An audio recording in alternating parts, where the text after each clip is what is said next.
Hey, what is up? Welcome to this episode of the Entrepreneur to Entrepreneur podcast. As always, I'm your host, Brian Lofermento, and I am excited for genuinely every episode, but especially today's episode because we are joined by an incredible entrepreneur who is just brilliant in so many ways, whether it's visually, whether it's strategically. This is someone who thinks outside the box very creatively, but also puts things into rapid action in the brands that he helps to create. So I'm so excited to tell you about today's guest. His name is Jared Langston. Jared is a disruptive brand builder, entrepreneur, and creative with over 20 years of experience. He loves using handcrafted techniques, thoughtful processes, and immersive experiences to build meaningful, memorable, and timeless brands, including, I love the fact that he's not just helping others do this, he is doing this for himself because including recently, he launched his own non-alcoholic beer brand called Good Liar. And I will tell you, everything that you'll find about this guy and all of his work online, it looks beautiful, it stands out, it makes bold statements. This is someone who, whether it comes from coming up with the name of a brand or the brand positioning, the creatives, the voice, the look, all of it, we're all going to learn a lot from today's guest. So I'm not going to say anything else. Let's dive straight into my interview with Jared Langston.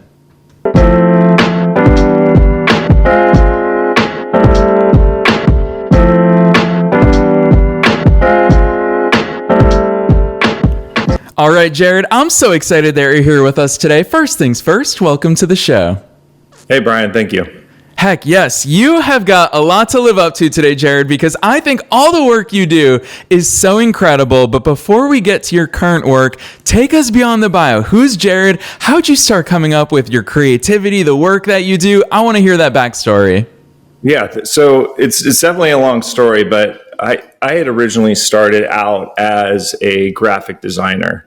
You know, when I was younger, I wasn't exactly sure what I wanted to do. You know, I was thinking creative, design, fine arts, movie. I just knew I liked to create.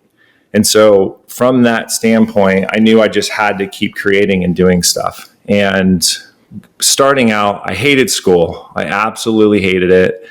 I hated going there. I was the guy who would sleep through class.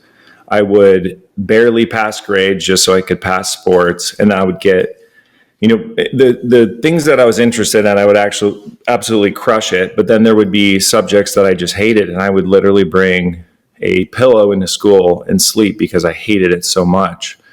But as I got older, I truly understood the power of hard work and you needing that to create. And so went to college, hated that too. And I think I finally realized I hated people telling me what to do or living on a certain schedule. And so from there, I got into, after I graduated, I got into a corporate world pretty quick and started doing package design and realized I learned more in 3 months than going to school for years. And so from that point on, I knew I just kind of had to take life and push everything forward to get what I wanted to out of life and create. And so from there, I really liked doing stuff by hand still. You know, sitting on the computer all day, you get kind of tiresome of looking at pixels and moving stuff around. So I ended up buying a screen printing company when I was, I think, 22 or 23, relocating and then started designing stuff for bands, printing posters, printing shirts, and I pretty much undercut everyone just because I wanted to learn how to do that. And so in the meantime, I kept designing and working for agencies. And so I really just wanted to, from that point, just keep expanding my skill set, keep expanding those hard skills. And so I didn't really have the soft skills at that point, but I knew that I just keep having to double down on hard skills. And so I would work day and night from 8 a.m. until 1 or 2 a.m. almost every single day. You know, I'd have friends going out on Friday night. I wouldn't do that because I just wanted to keep learning and trying new things and playing around and just trying to get better holistically as a creative. And then I eventually jumped into a couple small agencies and really started seeing what it's like working with a bigger team.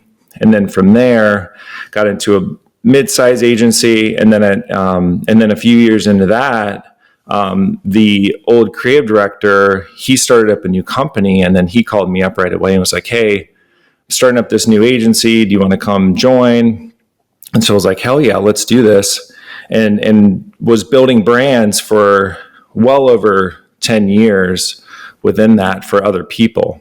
And then eventually at a point in time, he came to me and said, hey, I'm kind of tired of doing shit for other people. And I got an idea, do you think me and you could kind of go after it? And I remember the conversation and I said, fuck yeah, let's do this, and dropped everything from doing work for other clients and started turning it internally. And at that point, I knew it would be hard for me to go back to normal agency work of kind of doing cookie cutter stuff, which is totally fine and pays the bills, but from a satisfaction standpoint, really, really didn't like it. And so spent over 10 years building up a few brands that we built from two people. And when I had exited, I left early from that company because I wanted to start my new company, but we were doing well over $50 million a year in sales.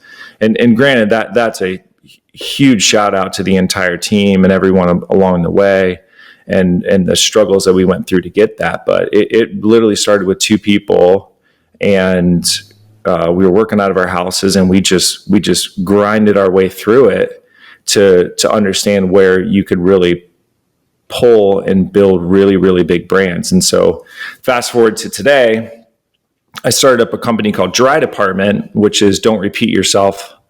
And so it's really about creating new brands under the idea of creating stuff that's very purposeful and meaningful to me personally, as well as our team. And so within that context, funny enough, we started a non-alcoholic beer company, but I had Dry Department way before that. And so there was no correlation between the two of the names. But started that Good Liar at the beginning of the year, and it's got just absolutely amazing traction. And we're really, really close to getting some contracts in place with one of the 10th largest craft breweries to go just full-time steroids on this thing. And that was just after a few months of launching this brand. They saw the meaning behind it. We've had some conversations of where the brand could go.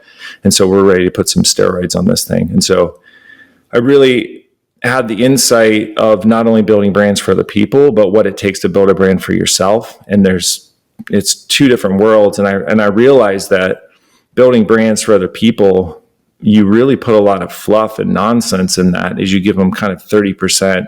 Here's some meat to chew on and actually build your company. And a lot of the other shit's just fluff. And so I really wanted to take that knowledge. And so we're still working with other brands to help build their arsenal, but we really just trim the fat and give them what they really can use to excel in their particular area. Yeah, gosh, I love that overview for so many reasons, Jared. Part of it is because it's spoken like a true entrepreneur. As soon as you said you don't like other people telling you what to do, I think that that's something that will resonate with so many listeners along the way. However, they're inevitably going to have the question of how the heck do I get there, which we're going to talk business a lot today. But what is obviously super powerful about your background is that creative background. You talk about your love for graphic design. I want to ask you this right off the bat, because I'm always thinking about the listeners and their potential inside narratives and the obstacles that they'll build for themselves. They're inevitably going to think, well, Jared, you're creative. You're a designer. You have that inside of you. And a lot of people say, I'm not creative. What's your response to that? As someone who works not only strategically, business-wise, but also you marry it with that creativity. Is creativity something that's prevalent in all of us? Because obviously you build great brands on the back of that creativity. Where does it come from, and how can all of us harness that? Yeah, I think every single person's creative in some facet. I meet a lot of people all the time, and they'll say, oh, you're the creative, or you're the creative one that can come up with this. And it's like, no, everyone has amazing ideas and creativity. It's just you can put a process behind it, and then you just have to understand your thought process on how to get there. And so, I mean, creativity doesn't mean you have to be able to have a piece of paper and draw. And I think that's what most people think is I'm not creative. I can't do that. There's different ways. I mean, you can pull creativity in on how to schedule your day, or how you're going to take your kids to school and balance going to pick up groceries. There's certain creativity things that you can do throughout your life. It doesn't have to just be writing on a piece of paper or drawing. And so I think it's just, one, it's doing it. understanding what you're doing, and then just getting with that 1% better every day. I know it's a little cliche to kind of say that, but it really does work. Is you have to just think about it in micro steps of how you can continually get better and harness that creativity, if you will, that everyone has. But I don't think it's limited. I mean, I came from a huge family. I'm one of 5 kids. I am the only person in my family that took a true creative route. And so I can't just be the only special one that got the creative gene. It's just that I found a love early on for creating. It wasn't about being creative. It was more about just creating. I didn't really care what it was at first. I just loved creating stuff and using your hands, creating stuff. I mean, I ride motorcycles and I love going out there and tinkering on my bike. Just to me, that's creative. Is how can I make this thing look or feel or put different headlights on things? And so that's just another way to be creative. So it's not just limited to you're either creative or you're not. I think it just takes will and consistency and time to get there and understand what you're doing. Yeah, well then we'll dive straight into the cornerstone of a brand's creativity. I think really starts with the name. And when I look at your brands, for example, Dry Department, Don't Repeat Yourself, the fact that there's that backstory that you can speak to, and Good Liar, it just reminds me, as soon as I landed on the Good Liar website, I just picture myself in a store or at a brewery and seeing that brand. It feels like a real company. I remember when I just started my first business, I was like, no one's going to take this stuff seriously because it's not a household name. Whereas the way that you even name your brands, Jared, it stands out as a real brand. It's something we can grab onto. It's something that we can remember. It's something that has its own identity. Talk to us even at that basic level, because I feel like every entrepreneur, and especially every entrepreneur, that's the first stumbling block where they start to feel not creative is, what the heck do I name this thing? Yeah, names are really hard. And it's even harder when you're naming it for yourself. So I will say that when someone else comes to you and gives you, hey, here's 20 names, pick which one you like, it's a little easier. But it is infinitely harder doing something for yourself because you are super critical and you don't have that outside lens at some point to be able to make a rational decision, because you do have emotion behind it. You do have money behind things. And so it does make it a little bit harder. But as from the naming process, even for both of those, I remember I'm from Columbus. I had gone to another city and I was just kind of resetting. And I think I spent maybe 2 days straight of just putting names on paper, just digging through name after name after name after name, and just keep riffing through them. And then you would find one that you think really sticks. And then you would go and do a trademark search or what's the URL. And you realize, oh shit, that URL costs $40,000. Okay, well that name doesn't work, or I have to come up with something silly. And so for me, it was really important to have all those dots connected of, can I own the trademark? Is it short enough that I can create appropriate assets, URL, hashtags, names, Instagram, etc. And so as when I hit with Good Liar, it really, really stuck, but I still wasn't like, okay, is this the one? And then probably went through 400 names. And then I was having a late night riff session. I think it was like 2 a.m. with my digital director. And we just went through every single name one by one of, why do we like this? Why don't we like this? Why do we like this? Don't. And then we started just kind of snapping and getting all those pieces and parts together. And then we saw the URL. And I originally was going to go super aggressive with the name and just over the top offensive, and then realized I needed to rein that back a little bit. And then I still wanted something that had a push pull. So the good and the liar, and having the 2 vowels in there, there was a lot of things that really, really connected to it. And then able to own the trademark for just straight Good Liar, not Good Liar Brewery, not Good Liar Brewing, just straight Good Liar, and then own the URL goodliar.com. And so those are the cornerstones for building, as you called it, a real brand. So that as you start to scale up, it all feels appropriate and you're laying a strong foundation. The way it looks and feels, you can kind of figure that out as you go. But if you don't have a strong name out the gate or something that people remember, you're just kind of working with a 3-wheeled car at that point. And so it was really important for me from the start to really spend some time and get that foundation and have meaning behind it. And so it all just connected. And then from there, I think I had 5 names and then ran focus groups, and Good Liar was like 95% over the other ones. And so it was a no-brainer. Yeah, I really appreciate that transparency, because even just in you sharing that answer with us, you rattled off so many considerations behind the name beyond just the domain name. I feel like that's something that I do. I go to GoDaddy.com and I'm like, what can I get my hands on these days? But you've really thought down the entire process, down to hashtags, trademarks, social media handles. So it's really cool hearing the way you think about that. But I want to extrapolate it, because obviously a brand is comprised of many things, the name being one of those. Again, coming back to Good Liar, I just feel like I'm going to use that as an example so much in our conversation today, because it feels finished, Jared. And I think that's probably the most intimidating thing for most entrepreneurs, is we know about ourselves that we are very much a work in progress. And then we see brands like Good Liar that just look like the finished product. I mean, you've talked about having market research behind it to get that real life feedback, but I see your social media posts. Everything's beautiful. Jared, how does that level of intentionality start? Is it something you storyboarded? What are the different components that you've already thought about to make it look so good? Yeah, I think that is the $1 million question, if you will. And so that can definitely be intimidating for someone that isn't in this space. Part of it is I have been doing it for so long, and I can kind of cut corners to get to where we need to.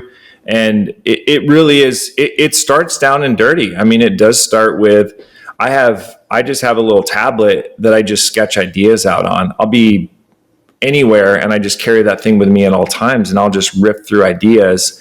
And then using tools such as Slack or Miro, so that I can translate to people on our team, so that they can kind of take an initial idea. And I mean, as you know, your brain never stops working on stuff. And so you might be taking a shower, going for a run. I mean, I've woken up just the other day.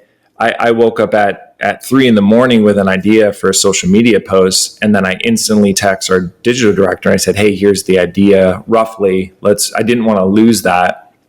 And then he riffed through it the next day and made it happen. And we had it posted and we were live with it. But I think that working through all those components and getting to that end result, that does take a little bit of time. And so if you feel like you're not a true creative, that's where it does become important to work with an agency or several creatives, if you will, designers, art directors, creative directors, that you do trust their vision, because then they can kind of extrapolate what's in your head and get it to being a live product. But I say this a lot to people, there's no right or wrong way to do something. That when you're doing something in Photoshop, there's no technical right or wrong way. You do have preferences, and certainly people do things the way that they want to do it. All that matters is that end result and how fast you can get there. So, and I think that's really, really important across business, is you want to have whatever works for you. You want to be able to do it as quickly as possible. And as long as the result is what you think it should be, that's okay. You can have missteps along the way. You can go back a couple steps. As long as you get to your end product, the only difference between someone like myself and someone who's been designing for 2 weeks is just time. It's how quick you can get to that end result. No one's going to be able to, someone on Fiverr could design a logo just as good, or if not better than I could. It's just how quick you can get to that end result. And that's essentially what you're paying for. Yeah, it makes sense. Jared, along those lines, I'm totally going to rely on you here, because I don't exactly know how to articulate this next question, but I trust that you'll be able to pick this baton up, because looking at everything that you put into the world, it really, for me, puts into contrast the difference between a brand and merely a company. And obviously, every brand is supported by a company, but not every company has a brand. I'll call myself out here that in 2012, when I started my marketing and SEO agency, my business partner and I, we were like, we were 22, 23 at the time, and we were just like, we're the new generation of people who are doing online marketing, and we were like, let's call it New Gen Consultants. Of course, we never built a brand on that. Nobody ever settled into that and was like, we love New Gen Consultants. It was a silly name that we came up with on a whim, and we could get the domain name.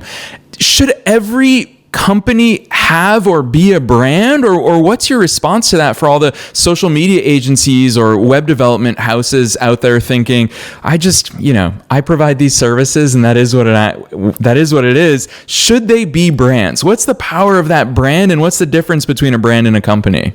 Yeah, the biggest thing with a brand, it's a feeling.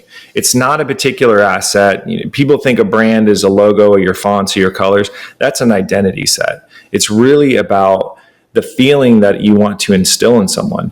And I think you could be a lemonade stand and still be a brand because you still want to instill a feeling. And that's essentially what people buy. That's why you can buy a $500 white t-shirt or a $4 white t-shirt, even though they're technically the same, because one of those brands is a feeling that you instill. And so, it's like Harley versus Honda.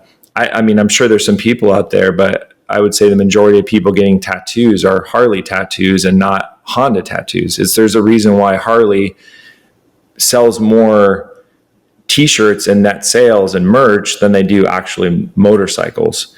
And so that they've instilled a brand and a feeling. And I drink the juice. I ride a Harley because I like the way it feels. I like that it's loud, it's aggressive, it's slightly violent. I don't want things to be perfect and run smooth. But sure, yeah, if you would say which motorcycles run better, I would say, both are great motorcycles, but I think on paper, technically, it's a Honda. It's why do people buy a PC versus a Mac? They've instilled certain brand feelings that you get. And so I think that even if you just put a little bit of a snippet on it, it's the why. It's not what you do or how you do, it's why are you doing it? And that's what people are going to resonate with and continue to come back. And that's one thing that we've been really, really good at in building brands, is building super fans. Is we want people, for instance, in Good Liar, one, we have an absolutely astounding product, but from the brand side, I want people to go into a bar or into a convenience store or a grocery store and get to the point where they're only drinking Good Liar. And there's a lot of other products with that. Light beer, there's the Miller Lite guys and there's the Bud Light guys. There's some people that will only drink Bud Light, and it's still just shitty light beer in a can, but there's a reason why you're resonating with one or the other, just like Coca-Cola or Pepsi. It's the same stuff. It's just you're able to instill a brand feeling. So I think if anyone can instill just even 5 or 10% of that into their company, it's gonna do a lot for them. And circling back on the name thing, look, first company I ever started, I think I was 16, and I started a company called E&L Graphics. It was my buddy, and he had a last name of E, and my last name was L, and I was like, let's call it E&L Graphics. And we had this really terrible logo and made terrible business cards. But we instantly got a couple jobs just because we had business cards, and I remember that. And it was, the name was awful, but you got to start somewhere, and you just keep learning from it and growing from it and getting better every single day. Yeah, gosh, it puts a big smile on my face hearing that your company was E&L Graphics. That's awesome, Jared. Yeah. We've all been there, though, for sure. And especially, I think for all of us, that first step is going straight to vistaprint.com and using a template for all of our business cards. So we're all definitely guilty of it. I want to ask you... I was Kinko's. It wasn't Vista. I don't even think Vista was around. I think it was straight like a 24-hour Kinko's that I went and printed them. It was bad. That's so funny. Honestly, I love it. Yeah, I'm from Boston originally, and so Vistaprint was a local company, so I feel like we at least had that little leg up of Vistaprint before it became that national brand. But it's all the same, is that we all start out in these very simple ways, and we grow from there. But I think it really points to part of your superpower, Jared, and in my opinion, looking from the outside in, is that you have that ability to build that feeling from zero. And I'm going to call this out. I'll use Apple as something to paint some contrast now, is that you talk about Apple products. Okay, we know the power of Apple products because when you go to a coffee shop, you see everybody with their very distinguishable MacBooks. When you text somebody, you see the blue bubble versus the green bubble. We know exactly what products people are using, and it has become a bit of a status symbol. However, what you do for so many brands and what you're also doing yourself is building from zero. Where do you get that? Because Good Liar, even though you started it here in 2024, it already evokes those emotions. Now, for me, as someone who has experienced your brand, watching the video on your homepage, it's so clear that you guys want to be bold. You want to stand out. Where does it come from, though, for people who don't have that customer base, who don't have the super fans that you talked about?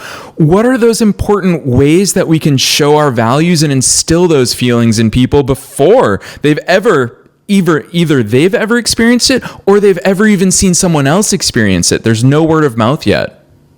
Yeah. So that's where you got to go and do a little bit of market research of where do you want to take this brand? And what ends up happening is a lot of people will see success and then they'll just replicate it. Is we really try to come at things and calling it charmingly disruptive, where you're taking something and, okay, this is what, so even for, we're building out our full e-commerce website right now and put everything up on the wall of what all of our competitors doing. And so we know, okay, we're not doing this. We're going to do the exact opposite and see what happens, get feedback quickly and make iterations. And early on in my career, and I think a lot of people suffer from this, especially when you're, doing stuff on your own, is that you want it to be perfect. You want to show the world, hey, this is my best foot forward. And you got to say, screw that. This is going to suck. Get it out there, get real-time feedback. No one's going to know who you are anyways. People live in really, really small bubbles. And one city over, they're not going to know who you are. And so think big, make mistakes, plow through stuff. I'd rather be on the other side of a glass door because I ran right through it and I'm cut up and bruised and scraped versus 10 people standing around looking at how to open up that door perfectly and walk through. I'm just going to keep running through doors until I finally get to the point where it's super buttery smooth and I can open it up. So I think that there's no perfect process. It's just get out there and do stuff and just see how people react and see how customers react. And you're going to know who your customer is very quickly based on the real-time data that you're getting. And I know what we see on the website definitely was a clear vision we had, but we were going to I was going to do a completely different version of the name. I was going to call it Holy Water and have this 90s evangelical guy and just be super over the top, like praise holy water and be pouring non-alcoholic beer all over people and stuff. And there was some issues with some of the trademark, and then it just started to not feel right. And there was some confusion in, is it a seltzer? Is it a beer? And so I had an idea in my head that was going to work. And then once I started getting into the practicality and started testing it, I realized it didn't. So that's why we ended up pivoting. So you're seeing the end result, but it's not like it just came out perfectly baked out of the oven. As we made mistakes along the way and we made adjustments to get to where we are now. Yeah, that's really important. And I'm so appreciative of the transparency and the way that you share that. It leads me to ask you this, since you've worked in and around brands for so long now, is what are your thoughts and approaches towards rebranding? Because as you said, we're not going to get it right the first time, from E&L graphics to New Gen Consultants to all the things that we do. How often should we even entertain it? Is rebranding a bad thing? Do we need to give it time to stick? I'd love to hear your thoughts on that. I think people do jump too quick to rebrand, but I don't think the rebrand is being used correctly. I think people want a visual rebrand. I think they want to say, I need to refresh my logo, or I want a new homepage, but they're not actually cutting it all the way down to how are my customers feeling about my particular product, and stepping back. Yeah, you got to update a little bit with times as things get more modern. They always get more progressive and things like that, or you need to update small tweaks here and there. But a lot of times it's not just a rebrand, is really cutting it all the way down to the core of how are you communicating? What's your tone? What's your voice? How do you want your customers to feel? Because I think people just jump to the conclusion too quick that they need a new logo every 2 years. And the thing is most people don't care about if something looks 5% better. It's not going to move the needle for you. I really come from the school of thought that different is better than better. Someone will always make something look 5% prettier, 5% better, 5% cheaper, 5% more tasty. It's not going to matter. You really have to separate yourself out by being different. So whatever that means in your field, you have to be willing to go there of really trying something different. If not, you're just going to blend in with everyone else and your stuff's just going to get washed over. Yeah, Jared, I'll tell you what, I knew that time would fly by here in today's conversation, but I do want to squeeze this question in because I'm just thinking about all the things I struggled with 16 years ago when I started my first business, and the things that we hear from listeners all over the world at all different stages in their growth journey, which is that age-old question of the personal brand versus our business brand. And especially for solo entrepreneurs, we look at business luminaries. Like, I'll call out Tony Robbins right now. I don't know his business name, but we all know Tony Robbins as the personal brand. How do personal brands play into all of this? For solopreneurs, is there an advantage from your perspective of building a brand separate from their own name?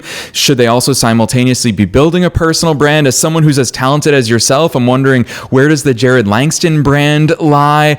How do you shake all that out? Because it's an important thing for people who want to become thought leaders and leaders in their industry. Yeah. And so I totally agree. And I've even thought, is that something I need to put more time into? People only have so much time and energy throughout the day. And I've actually worked on that with other people of helping them figure out their personal brand versus their business. And I think really what it comes down to is your values and your personal goals. Because if you want to blow out your personal brand, you're always going to have to be associated with in some facet. But it's not like you can build up your own personal brand to some extent and just be like, okay, I'm done. I don't want to be involved in this anymore. And so if you want to build up a business, then step away from it in 10 years and let other people take it over and run it. If that's the goal, then you should put more energy into that. But I come from the thought, it doesn't hurt. If anything, it's going to help you test stuff at low stakes because it's just your personal and you can show behind the scenes stuff. And people really like to connect with you on a personal level and get to know you or see what you're doing behind the scenes. Hey, what happened here? How did this work? And so I definitely think everyone should explore it. I don't think it's for everyone just because of time, is you shouldn't let your business die because you're building up your personal brand. But if you're able to massage both, it's only going to feed one side or the other. So you should definitely put some time and really think about what that is, because it also forces you to look internal and really figure out at a core, what are your true values? Because some people just don't know. And some people just kind of keep going on with their day to day without really cutting into the core of who you are as a person and what do you stand for? What are your personal values and goals? And people would love to learn from that. Yeah, really well said. And actually, even hearing you talk about that, I'm thinking about the fact that when our business brands grow to the levels that we hope for, our personal brands are never far behind. I think about all the great business minds of our generation, whether it's, we think about Apple, we all know Steve Jobs. We think about Tesla, we all know Elon Musk. And so I think that that's really important considerations that you just shared with us. Jared, this has been way too much fun for me, and I still feel like we're only scratching the tip of the iceberg here. But I always love closing these sessions with a super broad question, so you can take it in any direction that you want, and that is, what's the one takeaway? You shared so much good stuff with us here today, and I'm excited for people to check out your brands. We're going to drop those links in just a minute, but I know that people will feel that kick up the butt to question their own brands and say, what do I need to do? I need to do this inner work, and I need to figure out what I stand for and the feelings that I want to impart on others. So what's the takeaway for them, Jared? Walking away from today's episode, what's that one thing you want to leave them with? Don't be afraid to break stuff. You're going to mess up. You're going to fall on your face. Just accept the suck. There's going through this journey. There's a lot of shit that really sucks. And so you just have to embrace it and embrace the journey. The end result is never as good as you think it's going to be. Is I've gone through this many times before. It's never as awesome as you think it's going to be, but you always look back at the journey and be super proud of the hurdles that you ended up being able to get over. So don't be afraid to break stuff and just keep moving forward. The only chance you have to being successful is you don't stop. If you stop, you're done. That's literally the only chance that you have, is just don't stop, keep moving, break stuff, pick yourself up, and get a little bit better. Boom. So well articulated, Jared. You have a gift not only of creative visuals, but also of articulating these really powerful and transformative concepts. So huge kudos to you. I will add, though, I think it's required reading for every single listener of today's episode to hit at least your 2 business brand websites. So drop those links on us. Where should listeners go from here? So goodliar.com for sure. That's the NA beer brand. We're going to be launching full e-com, the full works the next few weeks. And we got some really, really big announcements with some partnerships coming up that we're going to be going mega time with this thing. And then Dry Department is the parent company, DRYDEPT.com.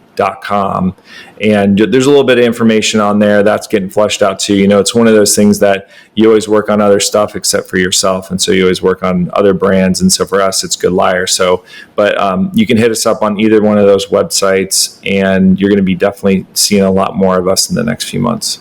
Yes, listeners, you already know the drill. We are dropping both of those links down below in the show notes, wherever it is that you're tuning into today's episode. We're also dropping a link to Jared's personal LinkedIn. So if you want to reach out to him and continue the conversation for your own brand, do not be shy, because most people are. I know I've been saying that a lot in these episodes, but the truth is 99% of people are afraid to reach out to anyone that they ever learn from and hear from. So be in the 1% and you'll immediately stand out, as Jared inspired so many of us to do here today. So definitely check the show notes for those links. Otherwise, Jared, on behalf of myself and all the listeners worldwide, thanks so much for coming on the show today.